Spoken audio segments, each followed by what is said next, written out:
Vous est-il déjà arrivé de passer une conversation dans votre tête encore et encore en essayant de retrouver le moment précis où tout aurait basculé? Peut-être avez-vous envoyé un message que vous avez regretté par la suite?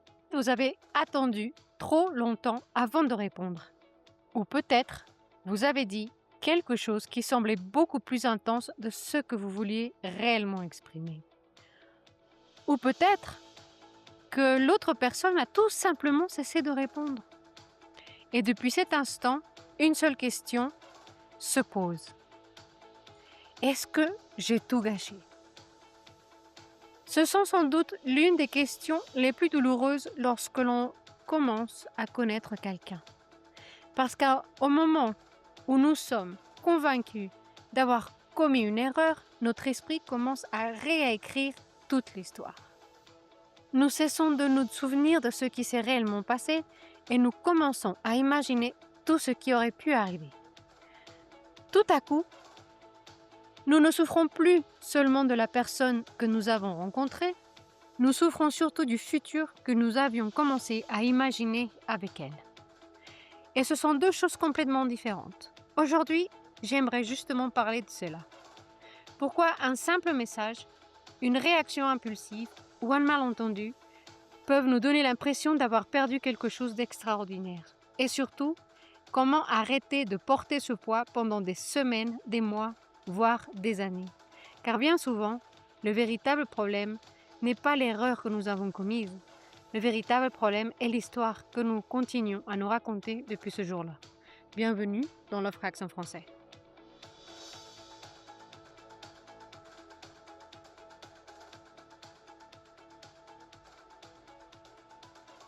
Salut et bonsoir à tous, ici c'est Maïkaïla et aujourd'hui on va parler exactement de ça, de ce moment où on commence à penser que tous nos efforts avec une personne sont partis en cacahuète parce que nous avons commis une erreur.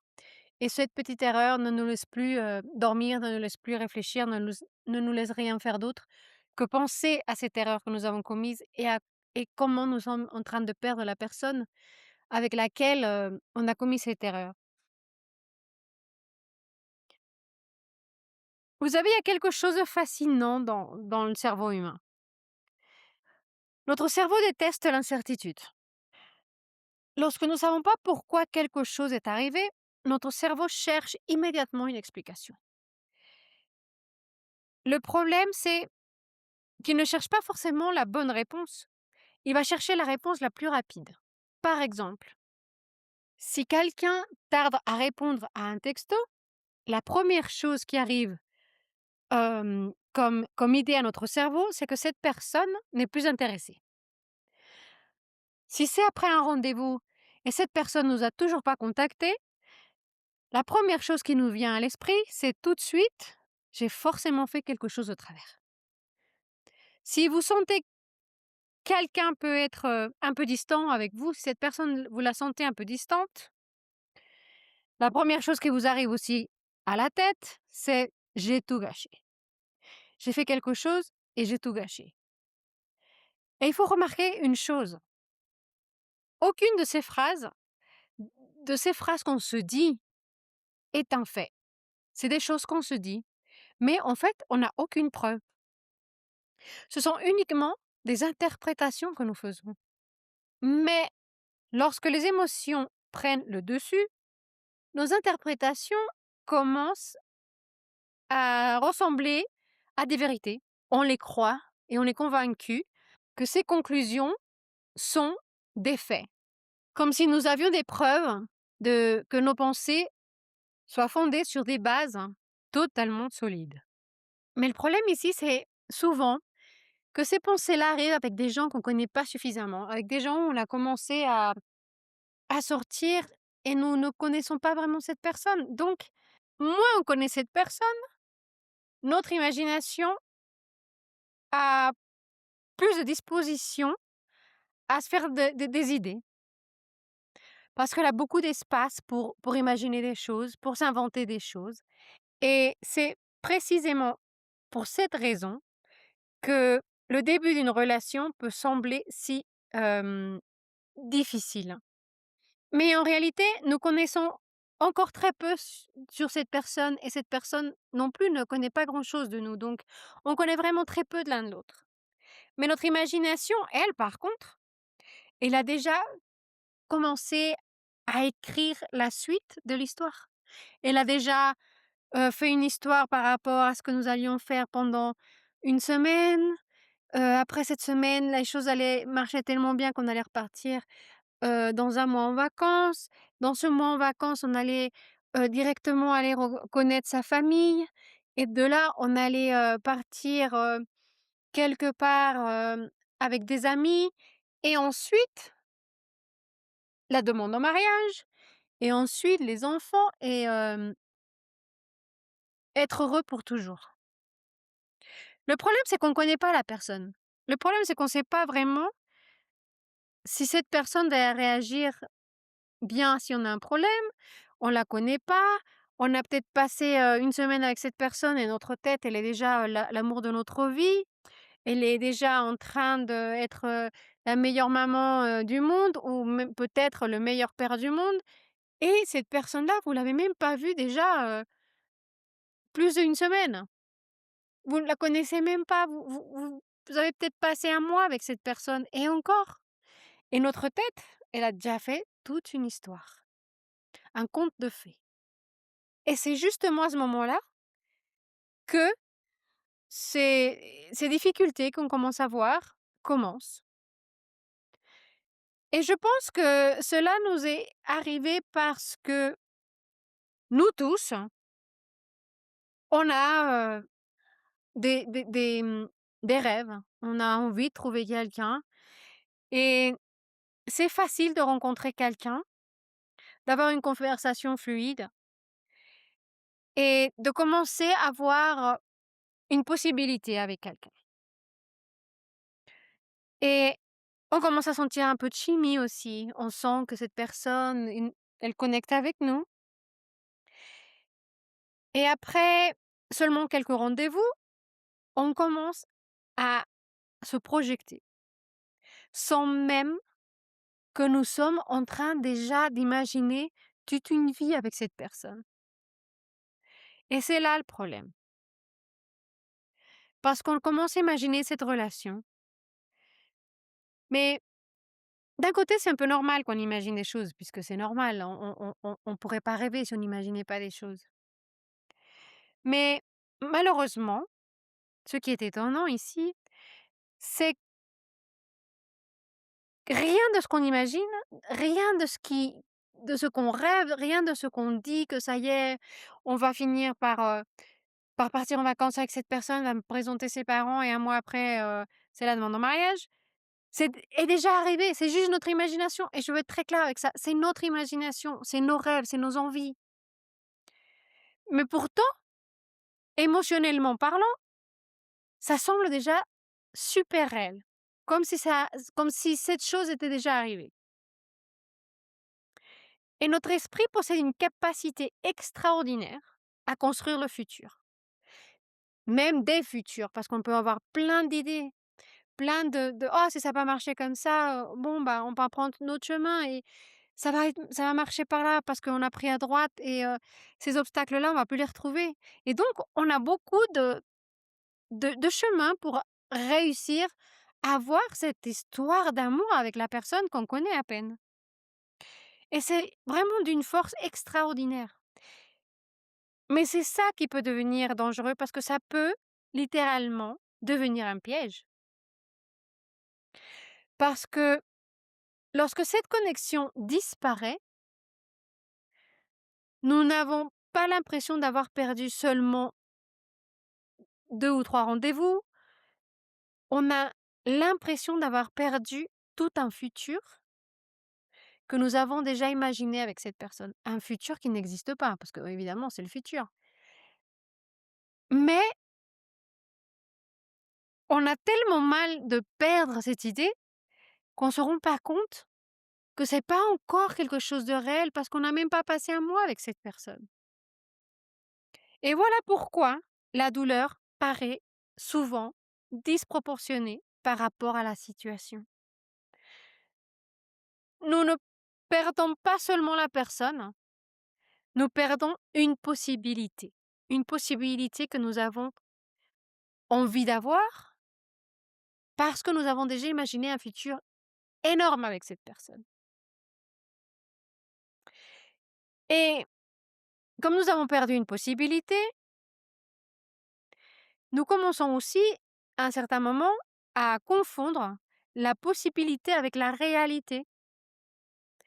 Et donc, il devient très facile de nous accuser de tout, de nous sentir coupables, de dire: «Ça y est, c'est pour ça, j'ai foiré parce que j'ai fait ceci, c'est pour ça que j'ai fait cela et maintenant cette personne ne me parle plus» et on commence à se culpabiliser et au lieu de se culpabiliser, ce qu'on devrait faire, c'est de nous demander si ce que nous sentons est vraiment réel parce que nous ne connaissons pas cette personne et aussi de nous demander si on était vraiment compatibles. Vous allez me dire: «Mais c'est dur de savoir si on est compatible avec quelqu'un avec qui on est sorti 2 3 fois». Évidemment, c'est dur, mais vous avez pu voir plein de choses quand même pendant ce temps-là qui vous font, qui vous faisaient sentir bien ou que vous pouvez voir, je sais pas, peut-être la même musique, même les mêmes hobbies, je sais pas, des petites choses qui pouvaient vous donner des petits, clics, comme quoi vous aurez pu, être, compatibles. Mais au lieu de se demander si cette personne était compatible avec nous, si cette personne, on la connaissait suffisamment pour penser que on était en train d'imaginer des choses, ce que nous faisons, c'est de nous convaincre d'une manière inconsciente que ce que nous avons fait a tout gâché. Et pourtant ces 2 questions mènent dans des directions totalement différentes. La première cherche à comprendre qu'est-ce qui s'est passé? La seconde cherche un coupable. Et si on n'a pas eu de contact avec l'autre personne, on commence à se culpabiliser et à dire que nous avons commis des erreurs et que nous avons tout gâché. Et parfois, c'est même pas le cas, mais il faut bien trouver une réponse, même si c'est pas la bonne, parce que, comme je vous ai dit tout à l'heure, notre cerveau n'aime pas savoir ce qui se passe. Il a besoin de solutions, il a besoin de réponses. Et c'est pour ça que je pense qu'il existe des questions que nous devrions probablement nous poser beaucoup plus souvent. Surtout lorsque nous réagissons d'une manière intense. Je pense que il est très important d'analyser ces situations parce que lorsqu'on commence à répondre d'une manière très intense, on n'est pas capable de faire une pause et de réfléchir. C'est plutôt de l'impulsion. Et ça nous empêche de voir si nous sommes en train de réagir par rapport à quelque chose qui nous est arrivé aujourd'hui, ou si bien nous sommes en train de réagir à quelque chose qui s'est produit il y a des années. Et pourtant, même si c'est passé il y a 10 ans et que c'est peut-être d'une manière inconsciente, comme nous ne le savons pas et on réagit d'une façon, instantanée, impulsive même, et ben, c'est très compliqué de s'arrêter et de contrôler la situation. Parce que on commence à réagir parce que nous avons peur ou parce que nous avons ressenti quelque chose qui nous a fait du mal et peut-être que cette chose-là qui nous a fait du mal ou qui nous fait peur, c'est quelque chose qui ne vient pas d'aujourd'hui, c'est pas la situation si cette personne nous a écrit ou pas, mais peut-être ça vient de notre passé, de quelque chose que nous avons vécu étant enfant ou quelque chose que nous avons vécu avec un ex ou avec une ex qui est toujours présent. C'est une blessure qui est toujours ouverte. Alors si par exemple, si votre partenaire ou votre ex vous a déjà trompé ou vous a trompé à un certain moment, vous allez peut-être interpréter ce qui se passe aujourd'hui avec le moindre changement d'attitude qui vous fait penser à la façon où la personne qui vous a trompé a changé. Et donc, votre corps va réagir comme si cette attitude était comme un signal de danger. Si vous avez déjà été ignoré ou ghosté, parce que personne nous a répondu, parce que vous avez jamais compris pourquoi cette personne vous a arrêté de parler ou de vous joindre et ne vous a jamais répondu, soit les textos, les appels ou quoi que ce soit.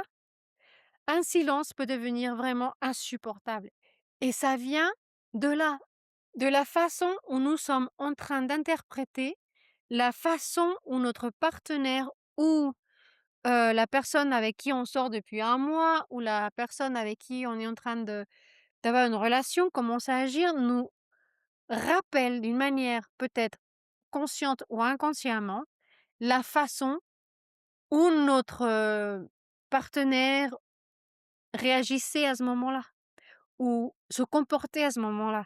Donc si cette personne, soudain, heu, ne vous parlait plus, si l'autre personne en face vous ignore, la réaction que vous allez avoir c'est: «Ah, attention, je connais, la dernière fois qu'on m'a fait ça, on m'a fait ceci et on m'a trompé» et donc je le vois comme si c'était une alerte, une red flag et c'est peut-être pas du tout ça. Pareil si on a des expériences où on a toujours vécu comme si on n'intéressait personne. Si à un certain moment notre partenaire ou la personne avec qui on veut sortir commence à agir comme si on n'existait pas, ça va déclencher quelque chose en nous et c'est normal. Parce que ces expériences ne vont jamais disparaître. Elles deviennent des filtres pour vous protéger et même sans vous en apercevoir, ça c'est ça sa fonction. On apprend des expériences du passé et on commence à les utiliser comme des filtres de protection et alors s'en rendre compte, nous regardons des nouvelles personnes à travers les anciennes blessures que nous avons et surtout si elles sont toujours ouvertes.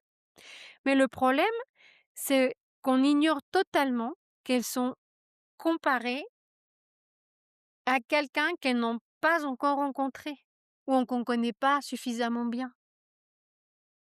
Et donc c'est pour ça que 2 personnes peuvent vivre exactement la même situation et en tirer des conclusions totalement différentes. Par exemple, une peut penser: «Il est sûrement occupé, il n'a pas le temps, il me répondra plus tard» parce qu'il a jamais eu, cette sensation d'abandon ou s'est jamais fait ghoster donc le silence du texto pas répondu à ce moment-là, ça ne la préoccupe pas. Mais l'autre par contre, qu'il a déjà vécu cette situation, il commence tout de suite à penser: «Ça y est, cette personne s'éloigne de moi». C'est la même situation, c'est le même silence, mais c'est peut-être 2 histoires complètement différentes et donc ça peut être aussi, par conséquent, 2 réactions complètement différentes. Et c'est parce que notre passé influence non seulement ce que nous attendons des autres, mais aussi la manière dont nous nous comportons. Certaines personnes deviennent immédiatement à vivre sur l'offensive, d'autres commencent à vivre dans le milieu défensif, alors que d'autres ont besoin d'être rassurés constamment. Et d'autres sont tranquilles parce qu'ils n'ont pas vécu cette situation, donc ils ne voient pas du tout de problème. Et certaines personnes prennent leur distance avant même de pouvoir être blessées. Elles n'essayent même pas de savoir ce qui s'est passé, elles vont réagir et elles vont s'éloigner. D'autres, au contraire, poursuivent l'autre avec encore plus d'intensité et c'est la même situation, 2 comportements complètement différents, mais avec une peur identique, mais qui réagit selon les expériences de chacun. Parce que cette peur peut revenir et rouvrir des blessures à cause d'une situation qui refait surface et on identifie cette situation parce qu'on l'a déjà vécue et donc on réagit tout de suite pour se protéger d'une certaine façon qui n'est pas toujours la meilleure façon de réagir. Et c'est ce que moi j'appellerais réagir en pilote automatique parce qu'on est trop émotionnel et moi, je pense que l'un des plus grands problèmes de nos réactions émotionnelles, c'est la rapidité dont elles arrivent. Elles arrivent super vite. C'est d'une rapidité extraordinaire. Avant même que la raison ait le temps d'intervenir, l'émotion a déjà pris une décision. Et si vous remarquez, c'est dingue, mais c'est vrai. Des fois, on fait quelque chose, on aperçoit un petit hic quelque part et on a déjà 350 réactions dans la tête et on est déjà en train d'écrire un texto et on n'a même pas eu le temps de raisonner de ce qui s'est passé, ni de réfléchir, ni de prendre un pas en arrière pour se poser un moment et essayer d'analyser la situation. Notre cerveau n'a pas été conçu pour avoir toujours raison ou pour essayer de se poser et trouver une solution. Notre cerveau a été conçu, premièrement, pour nous maintenir en vie. Lorsqu'une situation lui rappelle une expérience douloureuse, il ne demande pas de permission d'agir. Il réagit, c'est tout. Notre cerveau ne se pose pas pour se demander si c'est exactement la même situation ou pas. Il se demande: «Est-ce que cela pourrait me faire souffrir encore une fois? Est-ce que ça me rappelle quelque chose qui m'a fait du mal? Ah, je connais cette situation. Si je ne cours pas, est-ce que ça va me faire du mal?» Et donc, qu'est-ce qui se passe? Il réagit et cette différence change absolument tout. Car survivre ne signifie pas toujours interpréter correctement une réalité. C'est plutôt agir rapidement. Et ce qu'il arrive donc, c'est une réaction très rapide pour nous protéger d'une ancienne blessure. Et au lieu de répondre à la personne que nous avons en face et à la situation que nous avons devant nous, on réagit par rapport à la blessure d'avant, à la blessure qui est ouverte. Et tant que nous n'apprendrons pas à prendre conscience de cette situation, nous allons continuer à répéter ce même schéma. Parce que c'est notre façon de réagir en automatique. C'est pour ça qu'il est très important d'apprendre à se poser quelques instants et être capable de réfléchir pour éviter commettre des erreurs qui sont complètement faciles à éviter si on apprend à se poser quelques secondes avant de réagir. Autre chose qui est très important qu'à comprendre dans ces situations-là, c'est cette tendance que nous avons à croire qu'une seule personne était notre unique chance.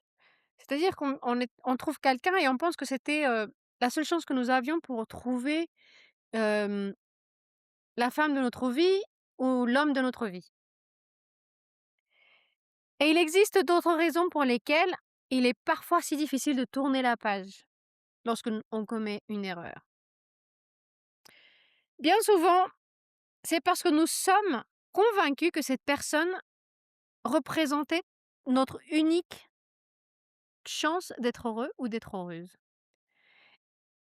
Et lorsque nous croyons que cette personne est la seule qui pouvait nous rendre heureux, la moindre erreur prend des proportions immenses.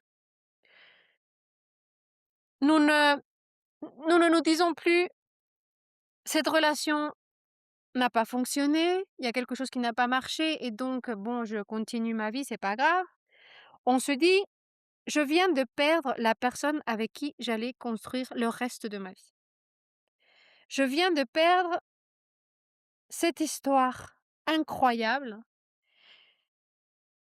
que j'étais en train de m'imaginer avec cette personne».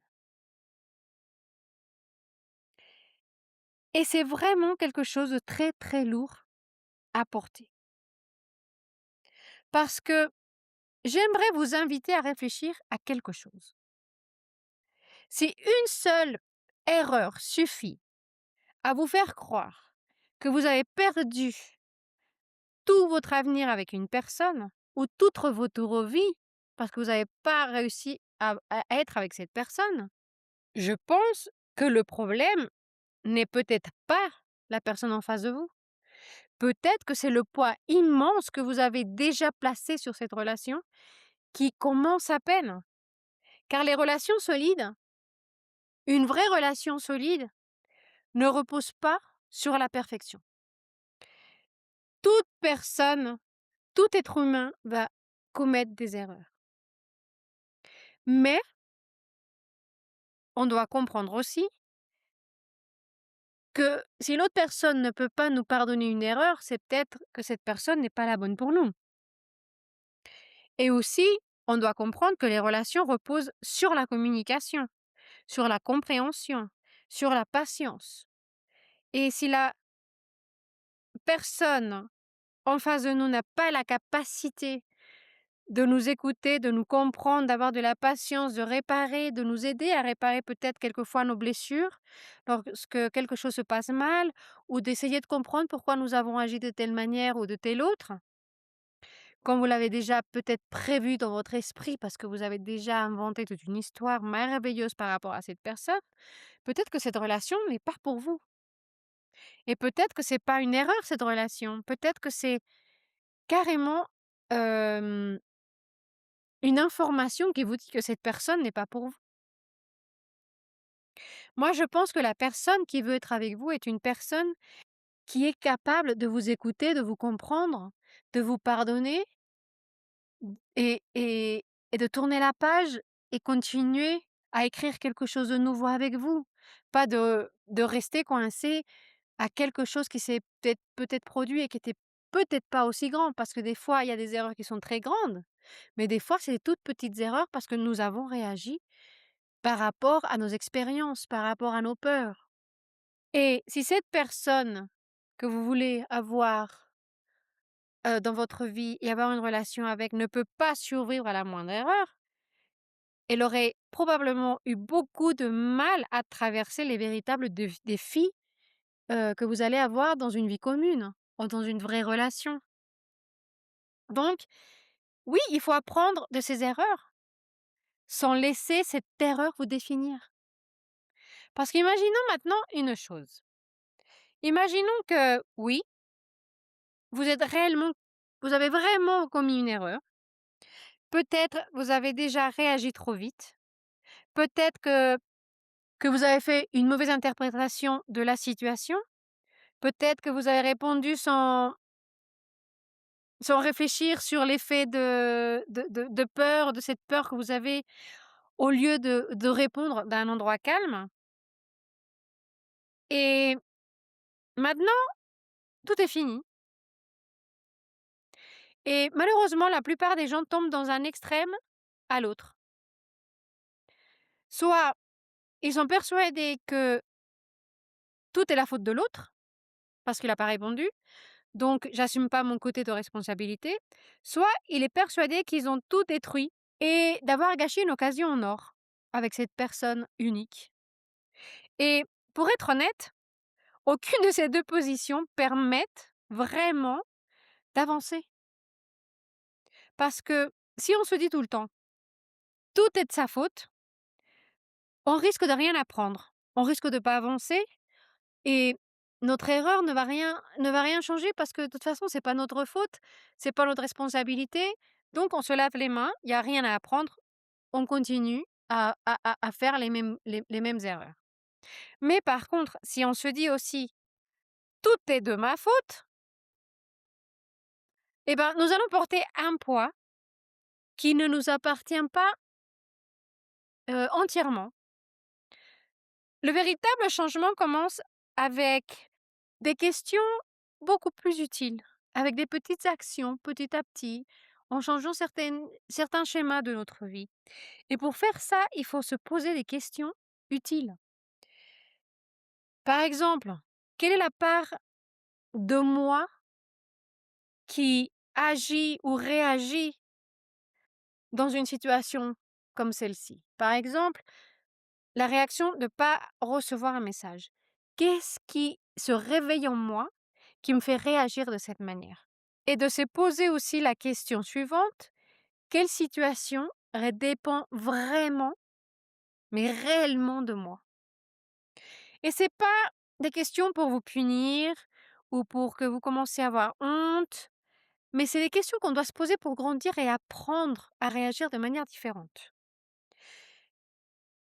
Car c'est la seule partie sur laquelle vous allez vraiment être capable de changer, de pivoter, votre façon d'agir. Par exemple, si vous avez envoyé un texto et que cette personne ne répond pas tout de suite et que ça fait 5 heures que vous avez envoyé ce message et vous êtes tellement anxieux, tellement, distrait, tellement énervé, tellement nerveux que vous savez pas quoi faire, vous prenez votre téléphone et vous écrivez un message basiquement en lui disant à cette personne de d'aller se faire voir, pardon. Et ben, la réponse que vous pouvez recevoir après peut changer beaucoup de choses.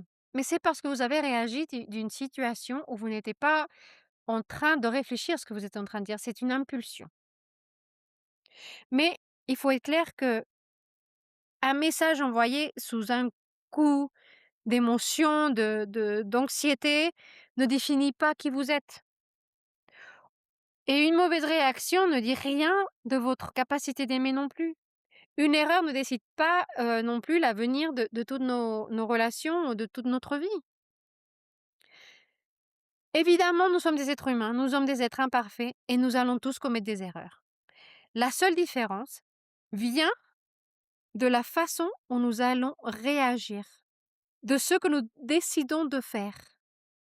Si on va se condamner parce que nous avons commis une erreur ou si on va apprendre de cette situation pour mieux nous connaître, pour mieux apprendre à nous connaître.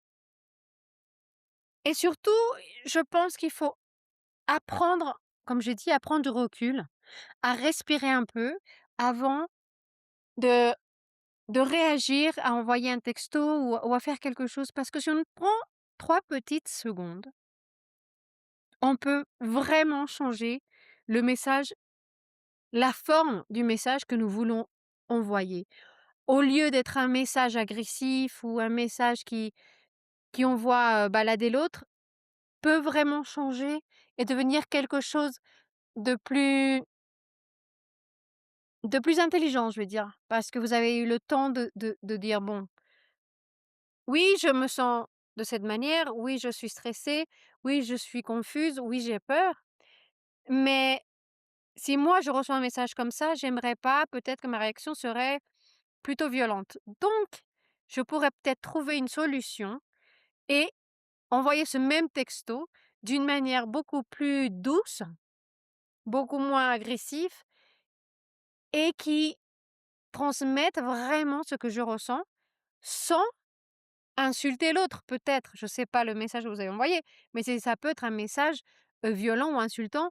Si vous avez eu le temps de prendre du recul et de respirer 3 fois, peut-être que vous aurez pu transmettre la même idée sans insulter cette personne et donc la réponse de cette personne peut, carrément changer, par rapport à la situation où vous êtes maintenant.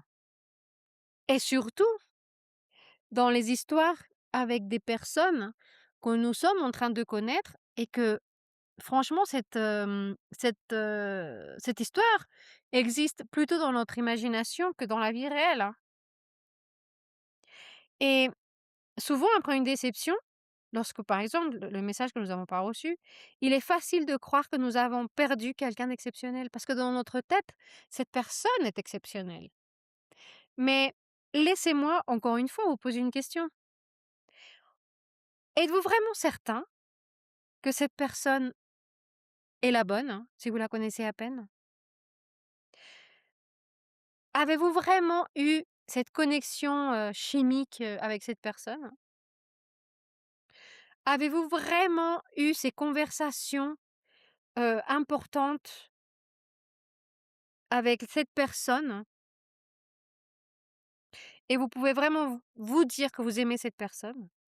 Parce que soyons honnêtes, si on est au début d'une relation et ça fait pas plus de, je sais pas, on va dire 3 4 mois que vous sortez avec cette personne.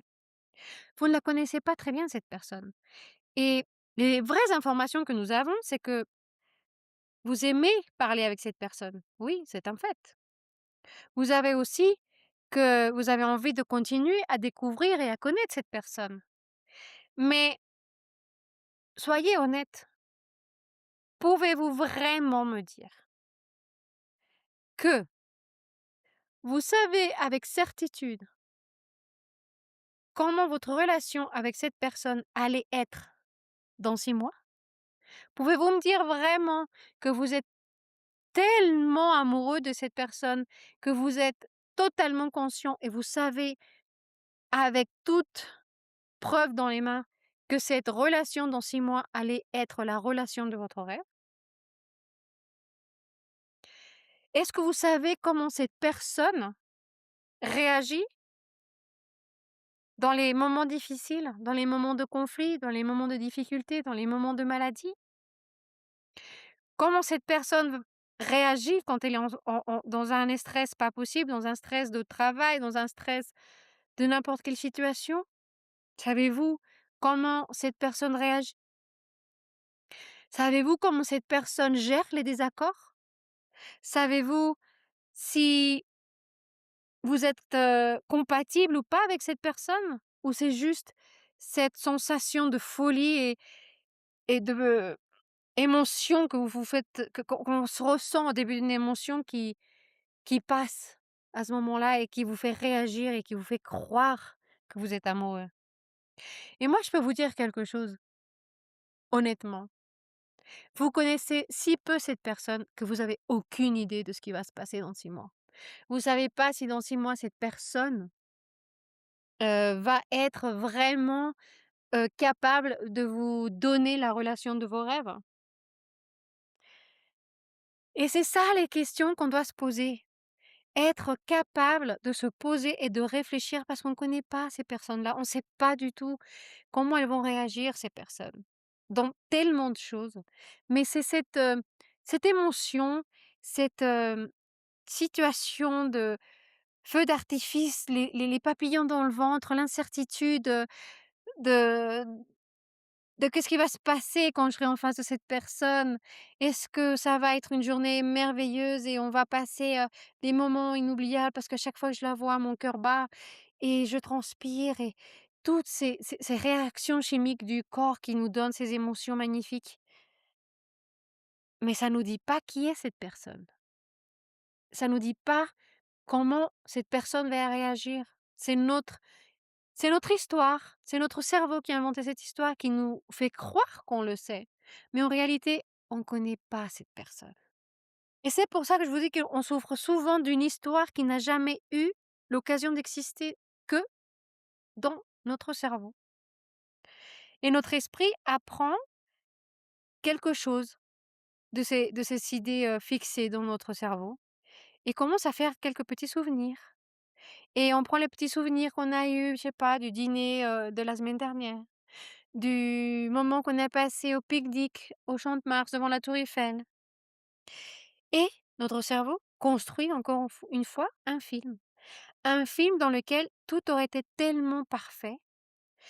Un film dont tout allait fonctionner d'une manière si merveilleuse. Un film dans lequel cette personne était exactement ce que l'on voulait. Dans lequel cette relation était destinée à durer. Mais encore une fois, c'est juste un film dans notre tête. Et ce film n'existe pas dans la vie réelle. Cette histoire n'est pas devenue réelle si cette personne, parce que vous avez commis une erreur, est partie. Et si cette personne est partie, c'est parce que cette personne n'était pas la bonne pour vous. Et oui, même si on sait que cette personne n'était pas la bonne pour nous, et on ne veut pas l'accepter, bien sûr, on commence à regretter plein de choses. Mais malheureusement, le regret ne dit pas toujours la vérité. Le regret, comme je vous disais, c'est vraiment une émotion très étrange. Parfois, c'est un excellent professeur parce qu'il nous pousse à nous arrêter et à réfléchir, à nous demander ce que nous aurons ce que nous pourrions faire de différent la prochaine fois pour éviter de refaire cette erreur.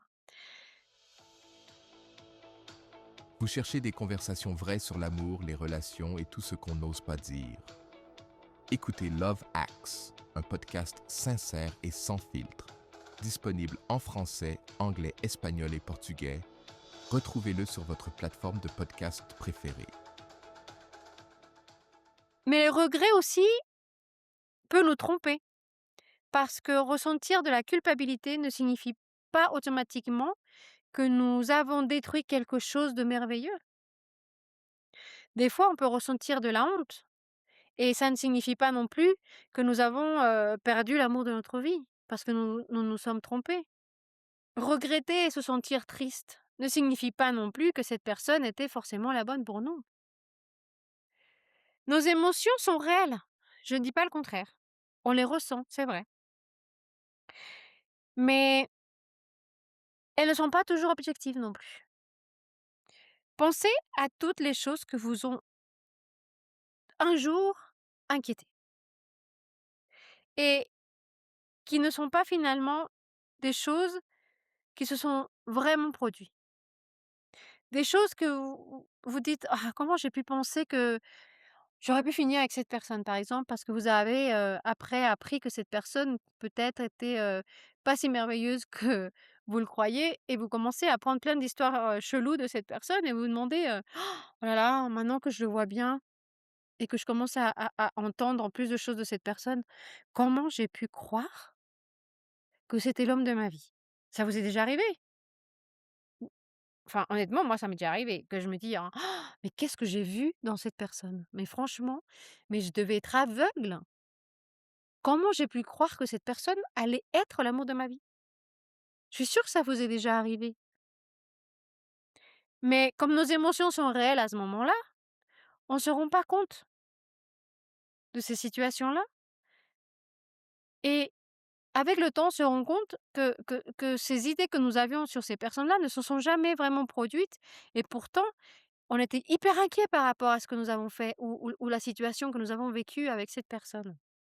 Parce qu'honnêtement, notre passé, il a pas changé, mais le regard que nous avons sur notre passé, oui, lui, il a changé.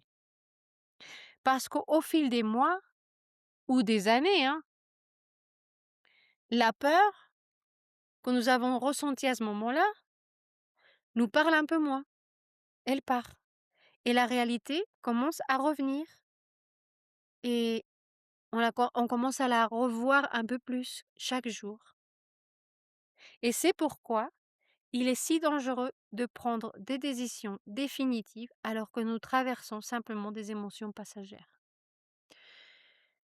Des fois, je vais pas dire qu'une erreur ne peut pas être, fixée parce que évidemment, on peut tout réparer. Parfois, si on a envoyé un texto qui était, mal rédigé, parce que c'était violent ou parce que c'était un peu grossier ou parce que nous avons carrément envoyé balader l'autre personne et peut-être que nous avons appris, après avoir envoyé ce texto que cette personne avait, eu un accident, par exemple. Elle nous répond, «Tu sais, j'ai eu un accident, je voulais t'appeler, mais j'avais perdu mon téléphone et maintenant que j'ai pu récupérer, un nouveau téléphone. Quand je vois ton message, je pense que tu as raison, on ne devrait plus parler. On ne devrait plus jamais se revoir». Bah oui, évidemment, si vous avez été, assez agressif avec cette personne, il est peut-être normal que cette personne vous dise: «Ouais, bon, bah, salut, bye, merci, mais non». Mais pourtant, vous pouvez toujours essayer de réparer votre erreur. Vous pouvez toujours lui envoyer un autre message en s'excusant, en disant: «Écoute, je suis désolée, j'ai mal réagi, j'étais très nerveuse, j'ai passé aussi des mauvais moments et j'avais vraiment besoin de parler, avec quelqu'un et j'ai pas compris pourquoi, toi, tu as disparu comme ça et puis, bon, excuse-moi, j'ai mal réagi.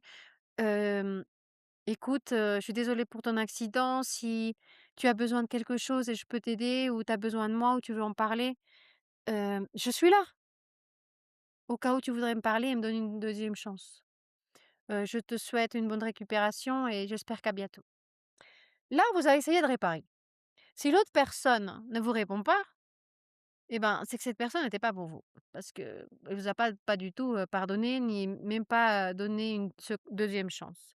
Mais si cette personne vous répond et essaye de vous revoir ou de vous parler, eh ben, elle vous a donné une 2e chance. Donc vous avez la possibilité de changer cette situation. Et ce que je veux dire là, c'est que les erreurs ne sont pas toujours définitives. On peut toujours essayer de les réparer, nos erreurs. C'est parce que nous sommes des êtres humains et je vais pas me fatiguer à vous le répéter, nous sommes des êtres imparfaits. On va toujours commettre des erreurs. Qu'on le veuille ou pas, c'est des choses que nous ne sommes pas capables de contrôler. On peut essayer de les éviter, mais on peut pas l contrôler, toutes nos erreurs parce qu'encore une fois, nous sommes des êtres humains. D'autres situations où on peut se tromper, c'est aussi que nous croyons que parce que nous pensons encore à ce qui s'est passé, nous sommes forcément en train de guérir. Mais c'est pas toujours le cas. Il y a une immense différence entre réfléchir et tourner en boucle sur les mêmes pensées. Réfléchir, c'est se demander: «Qu'est-ce que cette expérience peut m'apprendre? Est-ce que je peux trouver une solution pour ne plus réagir de la même manière? Quelles sont les choses dans lesquelles je dois, hem, regarder et méditer?» Peut-être si vous faites de la méditation, hem, de mes réactions pour les changer.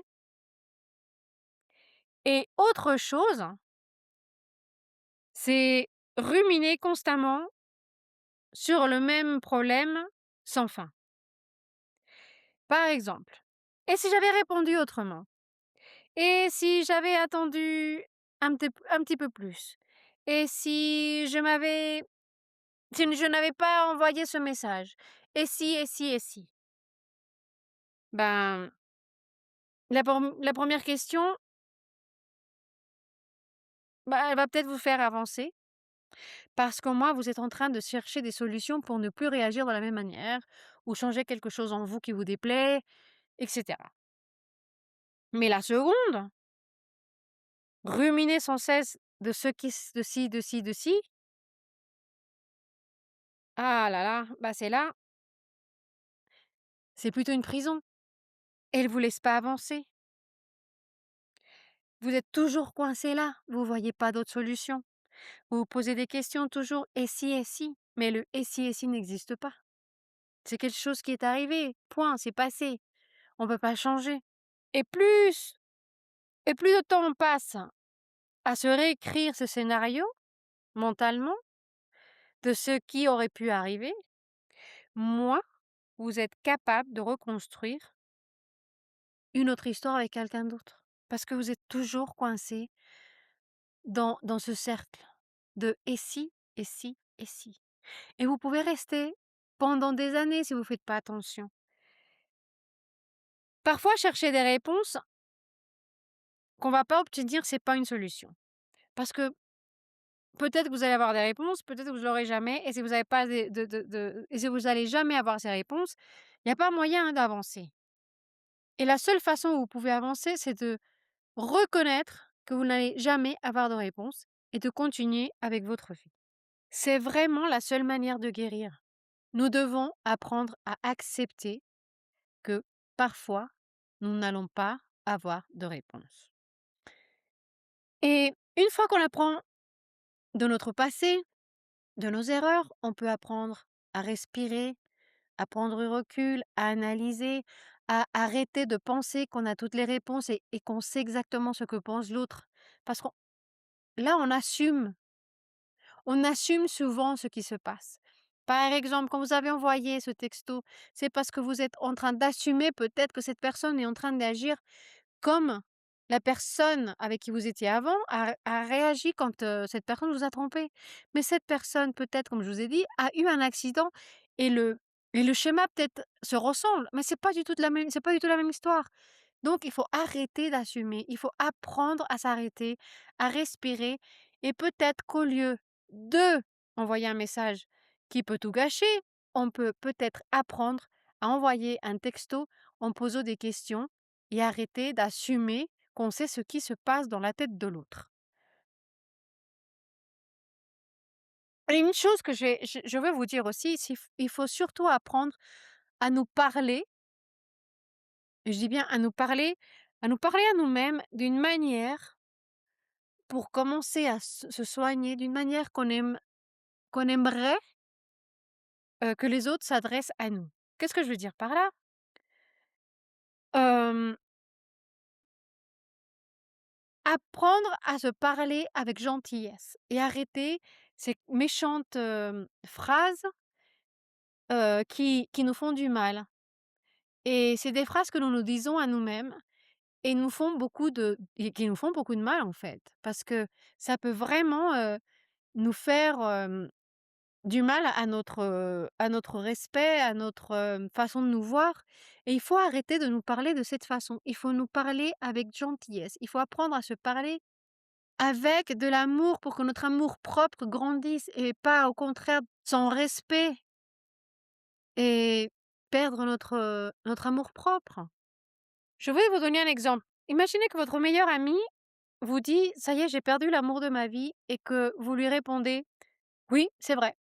Tu as tout gâché, tu vas jamais retrouver l'amour de ta vie». Bah, vous allez la tuer, votre amie, et je suis sûre que si c'était vous la personne en question, vous n'aimerez pas du tout que votre ami vous réponde comme ça. Bah, essayez de vous voir comme votre meilleur ami et arrêtez de vous traiter d'une façon, méchante. Aimez-vous et respectez-vous. Parlez-vous avec amour et gentillesse, et avec même de la tendresse parfois. Vous en avez besoin, parce que des fois, nous sommes notre pire ennemi et nous nous aidons pas du tout. Donc moi, je pense que lorsque nous commettons une erreur, il faut l'assumer et nous parler avec gentillesse. En même temps, nous nous faisons responsables de nos actes, et si nous avons suffisamment de compassion en nous-mêmes, nous allons apprendre à prendre du recul et à réagir d'une manière beaucoup plus calme. Et peut-être que notre plus grande erreur n'a jamais été, ce message que nous avons envoyé. Peut-être que ce n'était pas non plus d'avoir, attendu trop longtemps, ni d'avoir réagi sous le coup de l'émotion.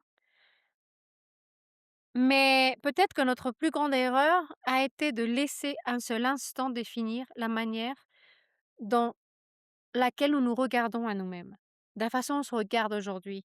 Parce que je dois être claire, une erreur ne pourra jamais raconter toute une histoire, et encore moins la vôtre. De la même manière qu'un premier rendez-vous réussi ne va jamais vous dire si cette relation va fonctionner et si vous avez trouvé la bonne personne. Les êtres humains, nous les êtres humains, sommes beaucoup plus complexes que certaines, moments ou minutes de notre vie où nous avons commis des erreurs. Les relations, encore une fois, je vous le répète souvent, demandent du temps, demandent de la confiance, de l'amour et de la guérison. Alors, si vous continuez aujourd'hui à porter, les erreurs que vous avez commises, il faut apprendre à les laisser partir. Parce que sinon, ils vont rester là pendant des années et des années et des années. Si vous avez besoin d'aide professionnelle, allez la chercher, mais il faut apprendre à lâcher ses erreurs. J'aimerais vous laisser avec une dernière question. Avez-vous réellement appris de cette expérience? Ou passez-vous tout simplement votre temps à vous punir de toutes ces choses qui vous ont déjà arrivées? Apprenez de votre passé. Laissez partir les choses qui ne vous appartiennent pas et les choses qui ne vous aident pas à avancer. Parce que votre avenir ne se construira jamais en revivant les choses du passé et les choses qui se sont déjà cassées dans votre passé.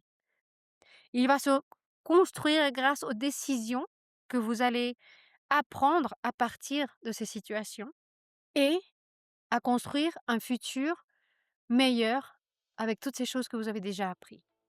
Je vous remercie de m'avoir écouté encore une fois dans cet épisode de Love Hacks en français. Je suis Maïkaïla et je vous souhaite une excellente soirée, et j'espère qu'on se reverra la semaine prochaine. Allez, ciao ciao, bisous. Si cet épisode t'a touché, laisse un like, abonne-toi et dis-nous ce que tu penses dans les commentaires.